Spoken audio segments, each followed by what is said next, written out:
해산의 수고를 마다하지 말라라는 제목으로 우리 같이 말씀을 나누기를 원합니다. 여러분, 물건이나 어떤 음식이나 또는 무엇을 사러 갔을 때 여러분 가서 제일 많이 물어보는 게 무엇입니까? 나는 무엇을 많이 물어보는가 한번 생각해 봤어요. 제일 싼 게 어떤 겁니까? 이거 많이 물어보는 것 같아요.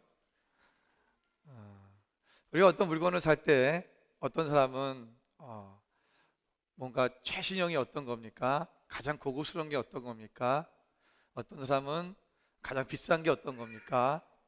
어떤 사람은 가장 싱싱한 게 어떤 겁니까? 아마 그렇게 물어보겠죠. 근데 과거에 우리 한국에서 한동안 무엇을 사러 가면 항상 물었던, 많이 사람들이 물었던 질문이 있습니다. 그 질문이 뭐냐면 이거 진짜입니까? 였습니다. 여러분, 가짜가 판을 치는 시대에는요, 진짜가 무엇인지를 잘 모릅니다. 그래서 자꾸 진짜가 무엇이냐, 무엇이 진짜인지를 묻게 되는 거예요.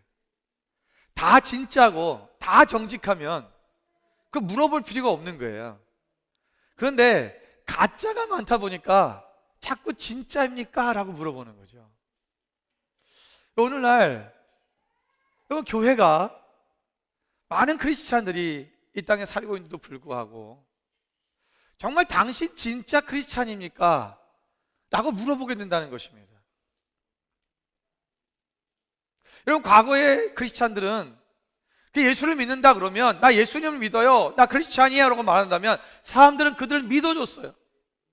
저들은 정직한 사람이야, 저들은 속이지 않아, 저들의 물건은 올바르게 만들었을 거야, 좋은 걸 만들었을 거야, 그렇게 생각하고 믿고 샀어요. 그런데 오늘날은 아무리 그들이 크리스찬이고 내가 아무리 교회를 열심히 다닌다고 할지라도 사람들은 물어봐야 됩니다. 당신 진짜입니까? 진짜 신앙인입니까? 진짜 크리스찬입니까?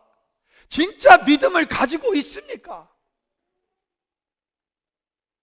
오늘 우리가 예수님을 믿는다고 하면서도 우리의 삶 가운데 주님의 모습이 나타나지 않는다면, 주의 말씀의 삶이 우리를 따라가지 못한다면, 우리가 그 말씀을 따라가지 못한다면 우리는 어떻게 보면 진짜 크리스찬이 아닐 수 있습니다. 오늘 이 스바냐서는 그 여호와의 날에 대해서 얘기합니다. 여호와의 날. 그때 오늘 1장부터 1장 1절부터 3절까지의 말씀에 보면, 우리 금요일 날 말씀을 드렸지만 여기에서는 그때 당시에 남유다 백성들의 거짓 신앙에 대해서 말씀하고 있는 거예요.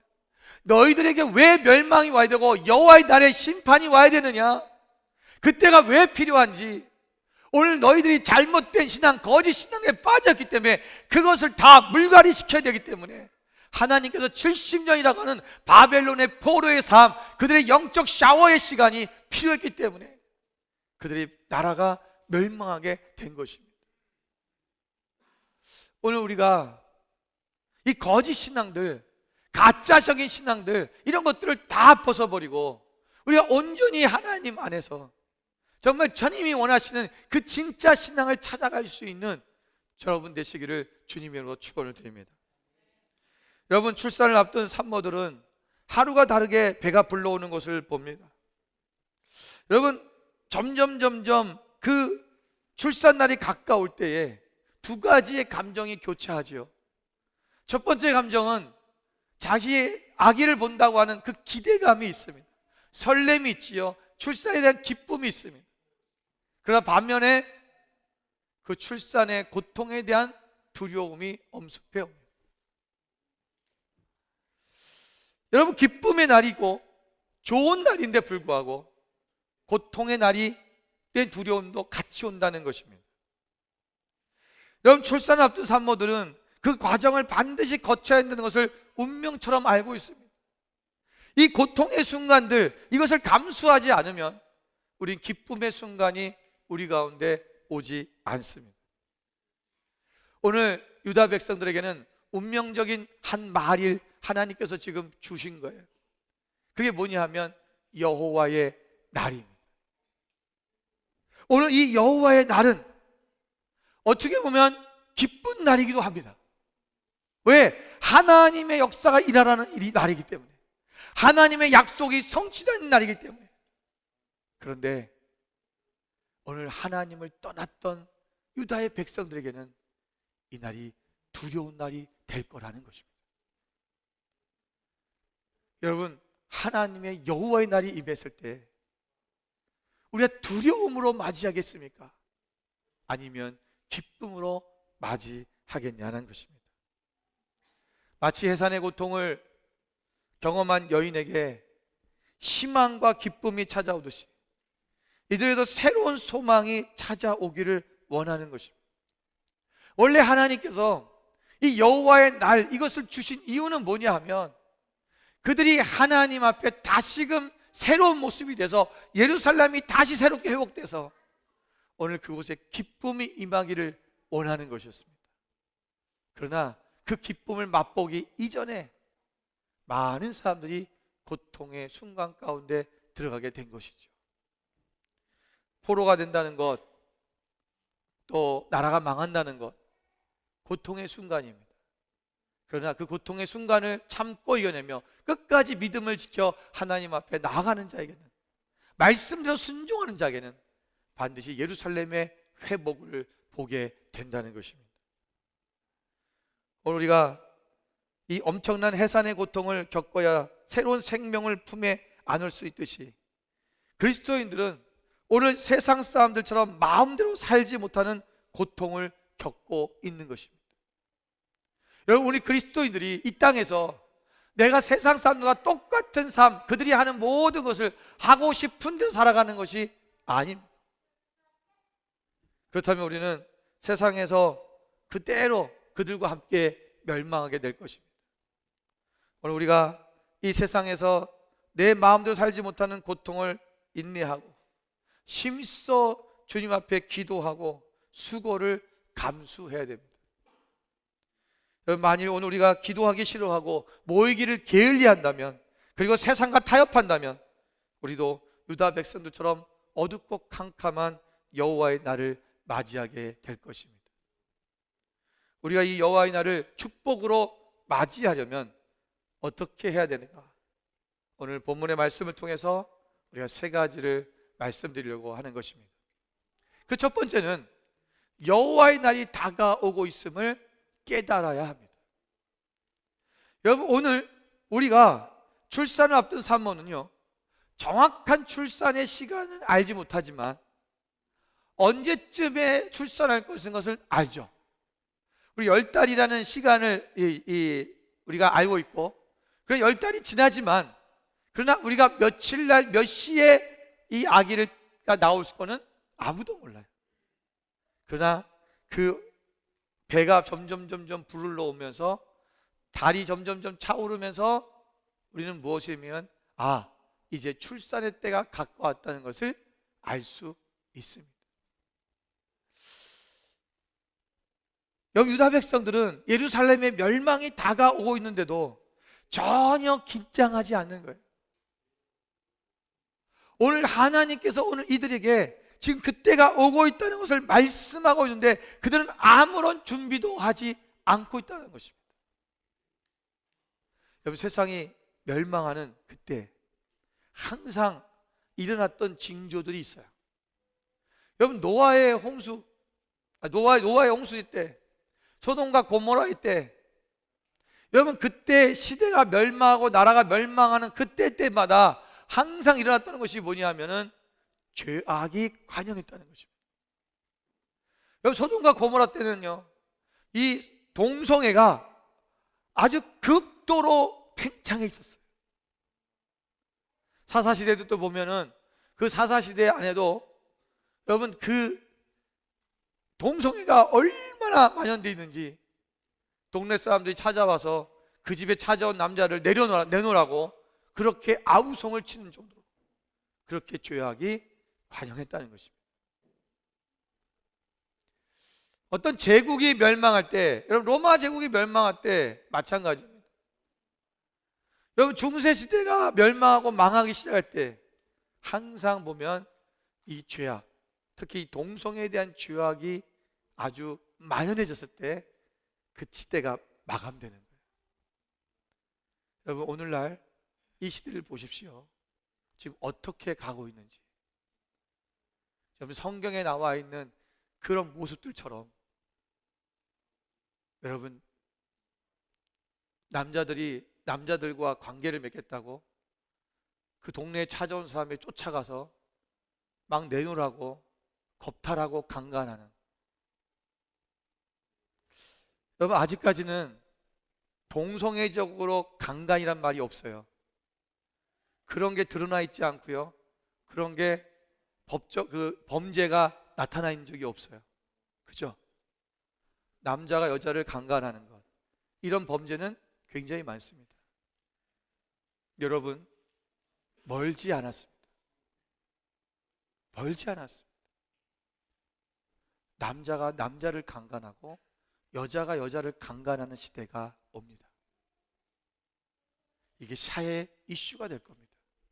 왜? 인간은 죄성은 끝이 없기 때문에 그래요. 오늘 14절 말씀에 보면 지금 여호와의 큰 날이 가깝도다 그랬어요. 가깝고도 빠르도다, 여호와의 날의 소리로다 라고 이렇게 말합니다. 이 여호와의 날이 지금 가까워지겠다는 걸 스바냐 선지자는 느끼는 거예요. 보는 거예요. 여러분, 죄악에 깊이 빠져 있는 사람들은 여호와의 날이 가까운 줄 몰라요. 왜? 내가 죄악 속에 빠졌기 때문에 그것이 지금 이때 이 세상이 지금 죄악으로 해서 멸망의 시기로 가고 있는지를 느끼질 못해요. 죄는 우리의 영적 감각을 무디게 만듭니다. 여러분, 이렇게 맨발로 많이 다니다 보면 이 발 뒤꿈치에 굳은 살이 박히잖아요. 예전에 그런 걸 봤어요. 어떤 여자분이 대패로 이거 미는 거를, 와, 아프지도 않나 봐요. 막 대패는 아니겠죠. 대패 비슷한 막 그런 걸로 뻑뻑뻑 미는데 막 살이 벗겨지는데 괜찮아요. 감각이 없는 거예요. 굳은 살이 박혀버리면, 세상에 죄악의 굳은 살이 박혀버리면요, 이게 감각이 없어요. 민감한 사람은요, 조그만 거 그냥 살짝만 나도 아야, 아픈 거예요. 오늘 우리가, 여러분이 여호와의 날이 가깝도다, 그 소리가 들린다는 거예요. 여호와의 날 소리가 뭘까요? 죄에 대한 그 고통의 아우성이에요. 죄의 쾌락의 소리예요. 그런 소리가 세상 가운데 지금 만연하게 들리고 있다는 거예요. 스바냐는 그걸 듣고 있는 거예요. 그런데 그 세상 속에 살고 있는 사람들은 그걸 못 들어요. 여러분, 오늘날 여러분, 세상에서는 전쟁이 일어나면, 예전에는요, 한 곳에서 전쟁이 일어나면 다른 곳에서는 전쟁이 일어나는지도 몰랐어요. 제가 예전에 한국에 방문했을 때 우리 친구 목사가 그 예수도단 DTS 훈련을 담당하는 그런 대표 목사였어요. 그 훈련하는 데 어디냐면 홍천에 있는데, 그 홍천 산골짜기에 들어져 있어요. 와, 진짜 가보니까 그런 산골도 없더라고요. 거기서 지내는 그 교육하는 베이스가 그냥 이렇게 집들이 몇 채 가지고 이렇게 하는데, 거기에 완전 산으로 막 둘러싸여 갖고요, 정말 그 동네가 있는지도 모를 정도로 그렇게 산골이에요. 그런 얘기 해주더라고요. 옛날에 6.25 때 이 동네 살던 사람들은 6.25가 있었는지 몰랐대요. 전쟁이 끝나는 한참 후에야 전쟁했다는 걸 알았대요. 그 정도로. 여러분, 과거에는 이게 전쟁이 일어나면 그냥 저쪽에서 일어나면 이쪽은 평안한 거예요. 여러분, 그렇잖아요. 그 전쟁하면 어디 전쟁 안에로 저 적군이 쳐들어오면 거기서 진을 치고 있죠. 그럼 우리 군대가 가요. 그럼 거기서 막 싸워. 그럼 이기면 막 승리했다고 돌아와요. 여기 있는 사람들은 평온하게 그때 똑같이 살아. 뭐 좀 기도 좀 하고 했겠지요. 그러나 똑같이 농사 짓고 똑같이 하던 일 하고, 저쪽에 전쟁하고 있는데 그러고 있는 거예요. 굉장히 무방비 상태예요. 그러니까 우리가 오늘날 많은 사람들이 영적으로 이렇게 무감각해졌어요. 지금 전쟁이 일어나고 있는데 나와 상관이 없는 거예요. 나와 상관없는 전쟁처럼 생각하는 거죠. 그냥 나만 잘 먹고 잘 살면 된다는 거예요. 그렇게 살고 있는 거예요. 나 건드리지 마. 뭐 더 이상 내가 뭐 할 게 있어. 그냥 나 예수 믿고 구원 받았으니까 그냥 일주일에 한 번씩 가서 교회 예배나 잘 드리고 오면 되는 거지. 그리고 내가 남한테 해나 찍히지 않고 그리고 살면 되는 거지. 여러분, 그게 종교적인 삶이에요. 그게 종교생활이에요. 율법주의자들이 그렇게 한 거예요.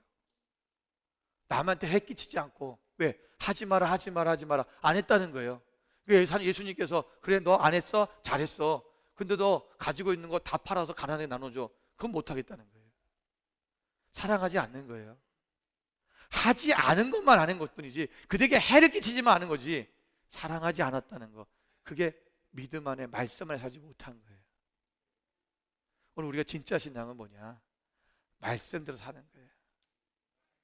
내가 남한테 해코지 안 하고 남에게 피해 주지 않았으면 잘 사는 겁니까? 여러분, 이제 그 정도 수준에서 벗어나야죠. 오늘 유다 백성들이 그렇게 자기들 안에 난리가 나고, 한쪽에서는 지금 막 어마어마한 지금 여호와의 날이 오긴다고 말씀하고도 불구하고 그들은 자기 일이 아닌 것처럼 그렇게 안이하게 대처하고 있었습니다. 심지어 예루살렘에 있었던 부자들은 자기들의 돈으로 자기들은 그 어려움을 피해가면 되겠지, 그런 생각을 했습니다. 실제로 그 바벨론에게 의해서 이 남유다가 멸망당했을 때 부자들은요, 돈을 쓰고 그들은 포로로 잡혀가지 않았어요. 그러나 여기 보면 이 앞절에 보면 하나님께서 그들을 다, 찌꺼기들을 다 건져다가 잡아다가 다 멸망시키겠다고, 소멸시키겠다고 말씀하시는 거예요. 그들이 아무리 돈을 써서 그들이 자기들의 안위를 그들이 지키려고 노력하지만 그것도 헛것이라고 말씀하시는 거죠. 여러분, 그 본문에 보면 이렇게 말합니다. 14절에 용사가 거기서 심히 슬피 운도다. 여러분, 용사는 뭡니까? 군인들을 말하는 거예요. 여러분, 이 군인들이 여러분 지금 왜 슬피 운다? 여기서 슬피 우는 거는요, 심히 슬피 운다, 통곡하며 운다는 거예요. 여러분, 군인이 통곡하며 운 때가 언제인지 아십니까? 여러분, 전쟁에 져서요? 아니요. 여러분, 우리가 이런 과거에 여러분 어떤 그런 옛날 전쟁 영화들 이렇게 보면은, 여러분 옛날 전쟁 영화에 나오는 장수들은요, 자기가 정말 열심히 싸웠는데 저 장수가 정말 저 장수가 정말 실력이 좋아서 자기가 치면요, 너 정말 잘한다, 그리고 딱 무릎 꿇어요. 그리고 인정해줘요. 그렇잖아요. 그 후회가 없는 거예요. 안 울어요. 왜? 내가 훈련하고 연습하고 다 했던 것을, 내 최선의 기량을 다 했는데도 불구하고 내가 졌다는 건 제가 잘했다는 거예요. 딱 거기서 아주 쿨하게, 그죠? 그러잖아요. 근데 왜 울까요? 이건 뭐냐면 싸워보지도 못하고 진 거예요. 여러분, 훈련된 용사가 싸워보지도 못하고 졌을 때 그것처럼 억울한 게 없는 거예요. 통곡하는 거예요. 여러분, 여호와의 날은 그런 날이 온다는 거예요. 내가 싸워보지도 않았는데 져. 왜? 준비되어 있지 않기 때문에 그래요. 오늘 미래를 생각하는 그리스도인은 아무리 바빠도 기도하기 위해 시간을 내고 하나님의 말씀을 붙들고 씨름하며, 우리가 자기가 처한 자리에서 하나님의 의를 위해 살다가 우리가 핍박을 받는 거예요. 그럴 때 사람들은 그렇게 얘기를 하죠. 야, 뭐 극성이야, 그렇게까지 믿어야 돼? 여러분, 마른 나무는요, 불이 일어나면 이 마른 나무는 다 타서 없어져요. 죽어요. 호주에 검추리가 있죠. 호주 국토의 한 70~80%가 검추리예요. 근데 이 검추리는요, 항상 푸르르죠. 처음에 왔을 땐 진짜 좋았는데 너무 푸르르니까 늘 초록색만 보여요. 한국처럼 좀 단풍도 좀 졌다가 좀 봄에는 좀 막 이쁘게 꽃도 뭐 이랬으면 좋겠는데, 그죠? 근데요, 이 검추리가 하나님 그렇게 만드신 이유가 있어요. 사철나무를 만드신 이유가 뭐냐면, 호주는 이게 자연발화가 많아요. 바람도 많이 불고. 그런데 이게 항상 푸르르기 때문에 불이 일어나면 이 겉에만 태우고 지나가 버려요. 특히 검추리는 이 겉에 껍질을 자기가 1년에 한 번씩 벗겨내잖아요, 스스로요. 이것만 말라 있어요. 속은 살아있고. 그러니까 이게 싹 타고 가버리는 거예요. 그래서 불이 나고 나면 여러분 지나가다 보시면은 불난 산에 보면 나무가 그대로 있어요. 그 살아있는 거예요. 시커멓기만 한 거예요. 시간이 지나면 다시 소생해요. 그리고 그 태워졌던 것이 도리어 거름이 돼서 그 산의 숲이 더 울창해져요. 우리가 푸른 나무는 이게 살아있는 나무는요, 우리가 하나님 앞에 어떤 고통과 어떠한 그런 핍박이 우리 가운데 와도 더 살아나는 거예요. 생명 있게 나가는 거예요. 그런데 깨어있지 못하고 늘 어둠 가운데 있는 사람들은 결국 무너지게 되는 것입니다. 여러분, 여호와의 날이 다가오고 있다는 것을 깨달으시기 바랍니다. 두 번째는 여호와의 날이 어떤 날인지를 알아야 됩니다. 여러분, 스바냐는 오늘 이 남유다 백성들이 겪어야 될 그날의 성격을 두 가지로 설명하고 있습니다. 첫 번째는 영적인 것이고요, 두 번째는 실제적인 성격입니다. 영적인 성격은 뭐냐면 오늘 15절 말씀에 보면 그날은, 후반부에 보면 이렇게 말씀하고 있습니다. 그날은 캄캄하고 어두운 날이요 구름과 흑암의 날이요 했어요. 여러분, 어둠의 날, 흑암의 날이라는 것은 뭐냐면 그 당시가 영적으로 어떤 날일 건가를 말씀해 주는 것입니다. 여러분, 하나님께서 지금까지 이스라엘 백성들을 대하신 방식은 뭐였냐면 빛이었습니다. 그들이 힘들 때 구원해 주고 힘들 때 하나님이 도와주고 보호해 주는 거예요. 여러분, 이스라엘 백성들이 출애굽할 때 보세요. 여러분, 그 10가지의 재앙이 여러분 그 땅에, 애굽 땅에 임했는데 이스라엘 백성에게는 임하지 않았어요. 여러분, 흑암이 일어났을 때도 온 애굽에 흑암이 일어나서 어두웠는데 이스라엘 사람들이 살고 있는 고센 땅에만 빛이 있어요. 여러분, 이스라엘 사람들의 모든 그때 당시의 재앙의 모든 것들이 이스라엘 백성들은 경험하지 못한 거예요. 오직 애굽 백성에만 빛이신 하나님이 그 백성을 지키시고 보호하신 거예요. 근데요, 여호와의 날이 오면 빛이 아니라 어둠이 임해요. 이거는요, 이 어둠의 고통의 시간이 우리 가운데 온다는 것입니다. 여러분, 하나님을 모르는 사람들은, 우리가 가짜 신앙 가운데 빠져서 엉뚱한 길로 가고 있는 사람들은 이 어려움이 닥칠 때 앞이 캄캄해져서 무슨 말이라도 듣고 싶은 심정으로 점쟁이를 찾아가고 사람들을 찾아다닙니다. 무당을 찾아갑니다. 저는 깜짝 놀랐어요.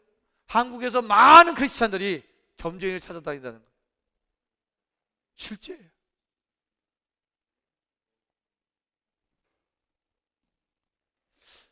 여러분, 물론 하나님의 백성도 실패하고 어려운 일들이 생길 수 있습니다. 그런데 우리에게 그런 문제가 생길 때 우리 눈앞이 캄캄해지는 것이 아니라 우리는 하나님의 빛이 우리 가운데 있기 때문에 우리는 그 빛 가운데로 나가는 삶이 되는 것입니다. 여러분, 여호와의 날에는 그 빛을 거두어 가신다는 것입니다. 그 빛이 거두어지면 그 사람은 캄캄한 절망 가운데 빠지게 됩니다. 여러분, 사무엘상 28장 3절부터 7절 말씀을 잠깐 보겠습니다. 우리 함께 읽어볼까요? 사무엘이 죽었으므로 온 이스라엘이 그를 두고 슬피 울며 그의 고향 라마에 장사하였고 사울은 신접한 자와 박수를 그 땅에서 쫓아내었더라. 블레셋 사람들이 모여 수넴에 이르러 진침해 사울이 온 이스라엘을 모아 길보아에 진쳤더니 사울이 블레셋 사람들의 군대를 보고 두려워서 그의 마음이 크게 떨린지라. 사울이 여호와께 묻자오되 여호와께서 꿈으로도 우림으로도 선지자로도 그에게 대답하지 아니하시므로 사울이 그의 신하들에게 이르러 너희를 위하여 신접한 여인을 찾으라. 내가 그리로 가서 그에게 물으리라 하니 그의 신하들이 그에게 이르되 보소서 엔돌에 신접한 여인이 있나이다. 여러분, 사무엘이 죽었어요. 이스라엘 영적 지도자였던, 선지자이자 제사장이었던, 또 사사였던 사무엘이 죽었습니다. 이스라엘은 그 사무엘을 의지했습니다. 사울왕도 마찬가지였죠. 그런데 사무엘이 죽자 사울왕은 자기 그 나라에 있는 모든 신접한 자, 그 다음에 무당들을 다 쫓아냈습니다. 아마도 이제 사무엘이었기 때문에 자기가 더 하나님 앞에 더 열심히 하나님을 더 신뢰하는 삶으로 나아가서 하나님 앞에 그렇게 하나님 앞에 이쁘게 보이면 죄송합니다. 하나님께서 뭔가 좀 도와주시겠지가 하는 어떤 그런 마음이 있었을지 모르겠어요. 그런데 이런 블레셋 군대가 쳐들어온 거예요. 블레셋 군대가 쳐들어오니까 두려운 마음이 생겼습니다. 여러분, 이 두려운 마음이 그에게 왔을 때, 여러분, 오늘 사울이 하나님 앞에 기도했습니다. 기도했죠. 그런데 하나님께서 꿈으로도 우림으로도 선지자로도 그에게 대답하지 아니했다 그랬어요. 그래서 사울이 택한 게 뭐냐면 자기가 쫓아낸 신접한 여인을 찾으라는 거예요. 여러분, 웃기지 않습니까? 사무엘이 왜 자기가 축출했던 그 무당을 찾아갑니까? 왜 그 신접한 여인을 찾아가냐는 거예요. 그 마음에 등불이 꺼졌기 때문에 그랬습니다.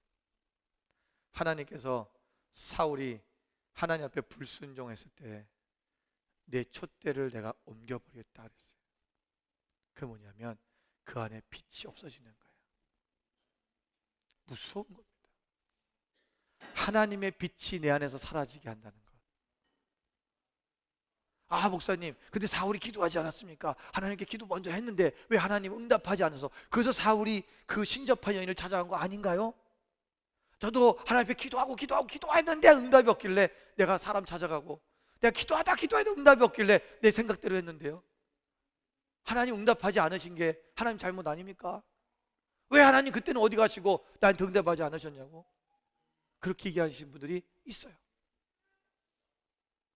네, 여러분, 빛이 떠나면 기도를 깊이 하지 못합니다. 성령의 빛이 떠나면 하나님을 기다리지 못합니다. 성령의 빛이 떠나면 그 사람의 기도는 허공을 메아리 치게 됩니다.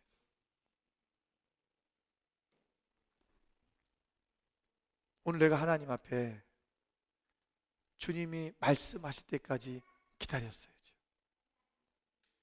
이 두려움 때문에 마음이 급한 거예요. 사울이 이전에도 지금 무사일과 전쟁을 할 때 사무엘이 와서 하나님 앞에 제사하고 전쟁에 나가야 되는데 사무엘이 늦게 왔어요. 그 늦는 것 때문에 초조해져서 자기가 제사를 드려버린 거예요. 이게 사무엘이 하나님부터 떠나는 첫 번째였어요. 사울왕은 기다리지 못하는 사람이었어요. 하나님을 기다리십시오. 하나님이 우리를 어떻게 역사하시는가 보십시오. 우리는 그 하나님이 역사하시려고 하는데 우리가 먼저 딱 해버리는 거예요. 참 타이밍이, 하나님이 늘 그랬을 거야. 지금 주려고 했는데 이러는 거야. 지금 내가 가려고 했는데, 늘 그러셨을 것 같아요.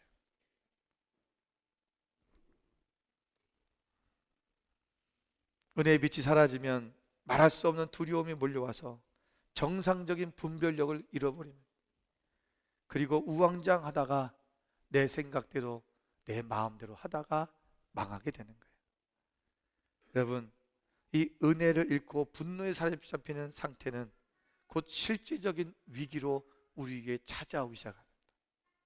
영적으로 어두워 있으면 반드시 실제적인 어려움이 찾아와요. 공격이 오는 거예요. 오늘 여기 보십시오. 이제 실제적인 공격이 들어오고 있죠. 자, 16절에 보니까 나팔을 불어 경고하며, 이제 적군이 쳐들어오기 시작하는 거예요. 견고한 성읍들을 치며 높은 망대를 치는 날이다. 여러분, 지금 이 예루살렘에는 높은 망대도 있었고요, 견고한 성읍도 있었어요. 그런데 그 높은 성읍과 견고한 망대를 치는 무서운 공격이 이어지고 있다는 것입니다. 그래서 우리는 항상 나의 마음을 살필 필요가 있습니다. 마음의 기쁨과 평안이 없고 우리 안에 불안한 상태가 계속된다면 여러분, 당장 눈앞에 닥친 어려움이 없다 할지라도 주님 앞에 달려가 엎드려야 됩니다. 여러분, 내 마음에 기쁨이 없고 내 마음에 평강이 없는데 무엇인가 지금 잘 되고 있다? 좋은 징조가 아닙니다.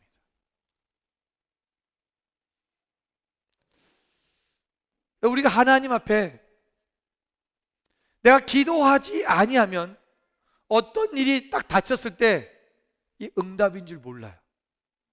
하나님이 하신 건지 모르는 거예요. 그래서 좋은 일이 훅 생기면 갑자기 있잖아요, 당황스러워요. 뭐지? 좋아해야 되나? 이거 말아야 되나? 그렇죠? 그런 경험도 있으시죠? 왜 그러냐? 기도하지 않았기 때문에 그래요. 여러분, 기도할 때 지금 내게 어떤 일이 일어났을 때 하나님이 하셨구나 아는 거예요. 그리고 기뻐할 수 있는 거예요. 마음에 평안이 있죠. 내가 기도했으니까 일이 일어난 거예요. 기도한 하나님 응답이라는 걸 아니까 너무 좋은 거죠. 또 두 번째는 내가 이것이 기도했을 때 이것이 어떤 내가 지금 나가 필요한 게 아닌데 내가 어떤 필요한 일이 아닌데 딱 왔을 때 그거 누군가를 위한 거예요? 내가 기도했던 어떤 사람을 위한 거였죠. 하나님이 그 사람에게 이것을 주라고 하는 거예요.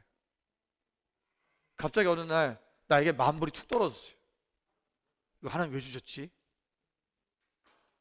생각지 않은 돈이 생긴 거예요. 그럼 어떻게 하시겠습니까? 당황스러워요.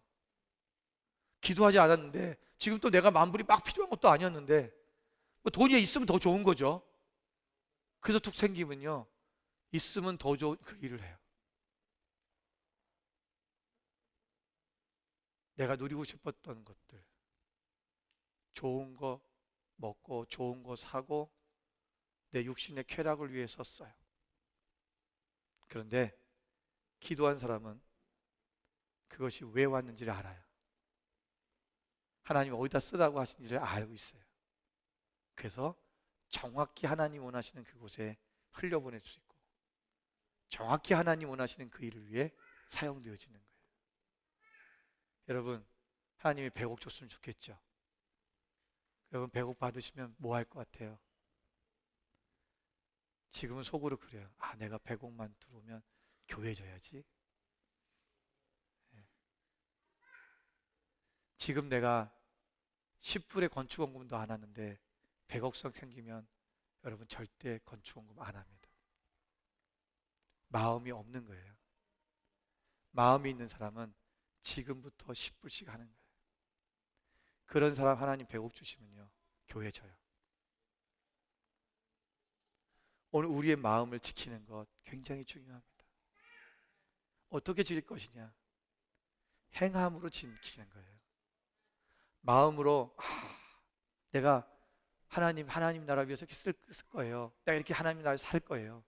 아무리 생각해도 이루어지지 않아요. 내가 마음에 있다면 네 보물이 있는 곳에 네 마음이 있다 그랬잖아요. 실제적으로 그 일을 하는 거예요. 여러분, 마음에 가난한 자를 돕고 싶어요? 그럼 가난한 자에게 주세요. 여러분이 가지고 있는 최소한의 내가 할 수 있는 금액을 나누는 거예요. 그거 하는 거예요. 그러면 그 마음이 지켜져요. 하나님과 동행하고 싶다고요? 기도하세요. 예배 자리에 나오세요. 몸이 움직여야죠. 피곤하다고 조금 힘들다고 계속해서 침대에 누워 있으면 아무리 주님 내 마음 아시지요? 하나님 말씀하세요. 나 네 마음 몰라. 우리가 행동할 때, 움직일 때, 내게 있는 것을 나눌 때 하나님은 그래, 내가 네 마음을 알았어. 아브라함이 자기 아들 독생자를 이삭을 바쳤을 때 하나님이 그렇게 말씀하잖아요. 이제야 네가 나를 경외하는 줄 알았다. 그게 아는 거예요.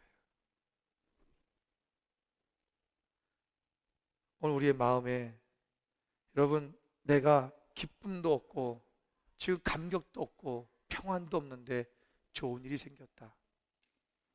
여러분, 기도하셔야 돼요. 하나님, 이거 왜 이런 일이 생겼습니까? 이거 뭐 하라고 하시는 겁니까? 물어보셔야 돼요.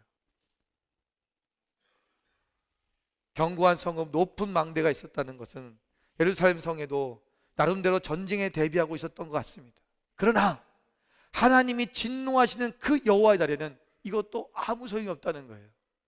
또한 그들이 믿었던 예루살렘에 있는 성전, 여러분, 이스라엘 백성들, 이 남유다 백성들이, 그들이 그 성 안에 살고 있는 사람들이 이 스바냐나 예레미야 선지자의 말을 듣지 않았던 이유가 뭐냐면 우리는 성전이 있다는 거예요. 왜? 성전은 하나님이 계신 곳이니까. 저 북이스라엘은 BC 722전에 벌써 망했어요. 벌써 200년 전에 망한 거예요. 거의 300년 전에. 그 나라가 망한 이유는 하나님의 성전이 없었거든요. 우리는 달라. 우리 성전이 있잖아. 여러분, 그런데 그 예루살렘 성이 망하고 성전도 무너졌어요. 여러분, 성전의 능력이 있는 것이 아니라 성전의 기능에 능력이 있는 거예요. 우리 교회가 아무리 교회가 멋있고 정말 교회가 있다 할지라도 그 건물 자체에 있는 능력이 없어요. 그 교회가 교회의 기능을 다할 때 능력이 있는 거예요. 교회의 역할을 다할 때 능력이 있다는 거예요. 여러분, 그 이스라엘 백성들이 그 하나님의 성전에다가 우상을 들여놓고 거기는 하나님이 이미 떠나신 거예요. 하나님 안 계셔요. 하나님의 임재가 없는 것은 그냥 건물일 뿐이에요. 그럼 무너질 수 있어요. 우리가 오늘 우리의 건물만 의지하지 마십시오. 각자의 나의 몸이 하나님의 거룩한 성전인데 이 성전이 성전의 기능을 잃어버리면 망하는 거예요. 여러분, 우리가 오늘 이 교회가 교회의 기능이 살아 있어야 돼요. 그럼 어떻게 어떤 기능이 우리 교회가 있어야 되는가? 이 교회는 무슨 일을 해야 되는가? 오늘 세 번째 얘기하고 싶은 것이 뭐냐면 우리가 해산의 수고를 해야 된다는 것입니다. 여러분, 교회는 어떠한 인큐베이터 같은 곳이에요. 여러분, 하나님 모르는 사람들이 이곳에 들어와서 하나님 알고 나가는 거예요. 여기에 들어온 사람들이 여러분 하나님의 사람으로, 하나님의 능력 있는 그리스도인으로 훈련받는 인큐베이터예요. 그래서 그들이 세상 속에 나가서 하나님의 나라를 확장하고 하나님의 죽어가는 영혼들을 살리는 역할을 감당하는 것입니다. 여러분, 17절 말씀해 보면 내가 사람들에게 고난을 내려 맹인같이 행하게 하리니 이는 그들이 나 여호와의 범죄하였음이라 라고 말씀하고 있습니다. 여러분, 여호와의 날에는 맹인들이 많아진대요. 다 맹인이 된대요. 여러분, 소경이 인도할 수 없잖아요. 그러면 이 맹인들을 누가 인도하겠어요? 오늘 눈을 뜨고 있는, 영적인 눈이 뜨여 있는 바로 저와 여러분이 해야 되는 거예요. 그렇다면 우리가 맹인이 되면 안 되죠. 여러분, 오늘 교회는 영적인 눈이 뜨인 정상적인 그런 사람이 되어서 오늘 맹인이 되고 있는 이 시대에 그들을 온전한 길로, 아버지의 길로 인도하는 그 삶이 있어야 된다는 것입니다. 그런데 해산하는 산모들은요, 반드시 해산의 출산의 고통이 있습니다. 여러분, 출산할 때 아프다고 마취제 놔주세요. 그러면 아기가 안 나옵니다. 제왕절개해야 돼요. 제왕절개를 하지 않는다면, 자연분만을 하면 반드시 그 마취 없이 그 고통을 다 느끼면서 아기를 출산해야 돼요. 오늘날 많은 사람들은 아픈 걸 싫어합니다. 조그만 고통도 힘들어하지요. 늘 기도 제목이 뭐냐면 나에게는 저런 고통이 없기를 바라는 거예요. 심지어는 요즘 자매들은요, 아기 낳는 거조차 하기 싫어해요. 왜? 내 그 고통 받기 싫다는 거예요. 여러분, 실제로 그런 자매들이 정말 많아요. 결혼을 안 한 이유가 고통받기 싫어서 안 한다는 사람도 많아요. 여러분, 결혼은 하나님이 만드신 가장 거룩하고 아름다운 최초의 공동체입니다. 내가 하나님의 나라를 위해서 내가 독신을 선언하는 것은 괜찮지만 그 외의 이유 때문에는 결혼을 하지 않겠다고 하는 것은 바람직하지 않습니다.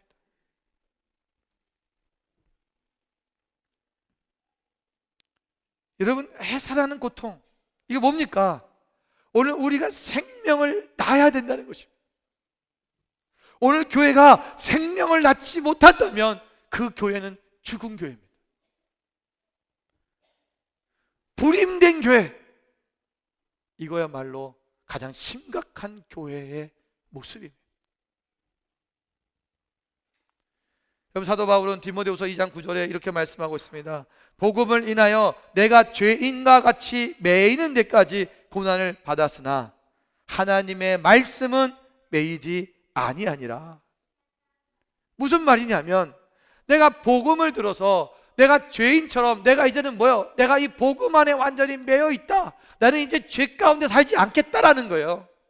그러나 나는 하나님의 말씀은 매이지 않겠다. 뭐야? 하나님의 말씀은 내가 풀어서 전하는 삶을 산다는 거예요.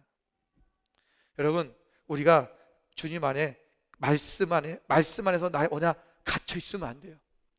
나 혼자 죄 짓지 않고, 그 얘기예요. 나 혼자 죄 짓지 않고 나 혼자 열심히 예수 믿으면서 그냥 나 잘 살면 되지, 그거에 멈추면 안 된다는 거예요. 그거 그렇게 매여 있는 거 좋은 거예요. 그러나 거기에만 매여 있으면 안 된다는 거예요. 우리가 고난을 받지만 받을 때까지 내가 하나님의 말씀은 매이지 않고 나가라는 거예요. 말씀을 전하라는 것입니다. 복음을 전하라는 것입니다. 여러분, 하루에 한 번이라도 여러분 주변의 사람에게 예수를 증거해 보십시오. 그들이 믿든 안 믿든 예수 믿으세요. 지나간 소리라도 한번 던지고라도 가는 좀 그런 훈련을 했으면 좋겠어요. 여러분, 하나님의 말씀뿐만 아니라 그리스도의 사랑 또한 우리 안에 갇혀 있으면 안 됩니다. 내가 친한 사람끼리만 사랑하고 친한 사람끼리만 좋아하고 그렇게 하면 안 됩니다. 우리가 소그룹을 만든 이유는 그 소그룹을 통해서 우리가 함께 믿음의 삶을 함께 나가자는 거예요. 한 사람이 쓰러질 때 잡아주자는 거예요. 넘어지려고 할 때, 힘들어할 때 두 손 붙잡아 주자는 거예요. 괜찮아, 내가 옆에 있잖아, 함께 가자, 같이 기도해 줄게, 그거 하자는 거예요. 여러분끼리 끼리끼리 모여서 서로만 사랑하고 좋아하고 다른 사람은 무시하고 딴 사람 보듯이 그렇게 하라는 게 아니에요. 오늘 우리의 공동체가 믿음 안에서 내가 사랑할 수 없는 사람까지 사랑할 수 있는 그 사랑에 매이지 않도록 그것을 풀어낼 수 있는 저 여러분 되시기를 주님의 이름으로 축원을 드립니다. 오늘 해산하는 수고 없이 새로운 생명을 탄생시킬 수 없습니다. 예루살렘이 멸망한 것은 이 해산하는 수고를 하지 않았기 때문에 그렇습니다. 그 고통의 시간을 하고 싶지 않다는 거예요. 왜? 이 스바냐나 예레미야 선지자가 말하는 우리는 망할 거다, 하나님 망한다 하셨다, 너희들은 70년 동안 그 바벨론에서 이제 해산의 수고를 위한 그 출산에 위해서 준비하는 고통의 시간을 너희들이 그냥 기다려라 라고 하는데도 우리는 그럴 수 없어. 어떻게 그럴 수 있어? 우리가 싸워야지. 우리가 왜 망해? 그러면서 하나님 말씀을 말씀으로 듣지 아니하고 그들은 자기의 뜻대로 행했다는 것입니다. 오늘 진리의 말씀 안에 이 해산의 수고를 마다하지 마십시오. 한 영혼을 살리려면 여러분 별별 소리 다 들 수 있고요, 내가 그를 위해서 정말 최선을 다하는데도 불구하고 어떤 때 엉뚱한 얘기 하기도 하고요, 때론 나가서 나를 비우는 얘기, 나를 흉보는 얘기도 할 때도 있고요. 그래, 여러분, 그것을 마다하면 안 됩니다. 그 영혼을 살리기 위해 계속 전화하십시오. 그리고 전하십시오. 그리고 하나님 말씀이, 그가 하나님의 생명이 살아날 때까지 계속해서 우리가 이 수고를 감당해야 되는 것입니다. 갈라디아서 4장 19절 말씀에 오면 사도 바울은 이렇게 이야기합니다. 나의 자녀들아, 너희 속에 그리스도의 형상을 이루기까지 다시 너희를 위하여 해산하는 수고를 하노니. 그랬어요. 여러분, 그리스도인들이 지금 뭐 교회를 향해서 한 얘기죠. 갈라디아 교회입니다. 그들 구원을 받았어요. 그런데 오늘 무슨 얘기를 하냐면 그들이 또 해산의 수고를 한다는 거예요. 어떤 해산의 수고? 너희가 그리스도의 형상을 이루기까지. 두 가지 수고를 해야 되는데요, 첫 번째는 낳는 수고를 해야 돼요. 두 번째는 뭐냐? 양육의 수고입니다. 여러분, 애는 낳아놓고 네가 알아서 커 이러면 안 되잖아요. 애가 클 수 있습니까? 젖도 먹여야 되고, 또 조금 더 크면 이유식도 먹이고, 좀 더 크면 또 밥도 먹이고, 아프면 병원도 데리고 가고. 예. 여러분, 계속해서 그 아이가 정말 하나님의 성품을 닮을 수 있도록 가르쳐주고 보여주고 좋은 것을 보여주고 하는 그런 양육의 수고를 하는 거예요. 근데 하다 보면 에이, 저놈 싹시 노래 하는 거 보니까 틀렸어. 여러분, 그렇다고 포기하는 부모가 어디 있습니까? 포기 안 해요. 끝까지 기대하고 변할 걸 기대하고 달라질 것을 기대하지요. 여러분, 무슨 사역을 하다 보면 내 뜻대로 내 마음대로 사람들이 따라오지 않을 때 많아요. 힘들지요. 나는 정말 잠도 못 자면서 수고하는데, 나는 정말 나의 최선의 노력을 다하고 있는데, 내 물질 들여서 수고하고 있는데 사람들이 변화가 없을 때 속상해요. 여러분, 그 느낌 받는 거 목회자가 가장 많을 수 있어요. 그런데 여러분, 기대하는 거예요. 하나님의 사람들은 하나님께서 반드시 열매를 맺게 하세요. 내가 그들을 위해 수고하는 그 해산의 고통 하고 나면 반드시 하나님께서 놀라운 장성한, 이제는 정말 내가 존경할 수 있는 그러한 사람들이 되어질 수 있도록 하나님이 그렇게 키우실 거예요. 우리의 중요한 문제는 눈앞에 어려움이 있느냐 없느냐가 아닙니다. 우리의 마음속에 빛이 있느냐 없느냐라는 것입니다. 오늘 이 여호와의 날에 우리에게도 다가오고 있습니다. 오늘 우리가 이 날이 흑암이 있는 어둠이 아니라 오늘 하나님의 빛 가운데서 우리가 회복이 되고 우리가 하나님의 기쁨과 감격의 날로 맞이할 수 있는 그런 여러분이 되시기를 주님으로 축원을 드립니다.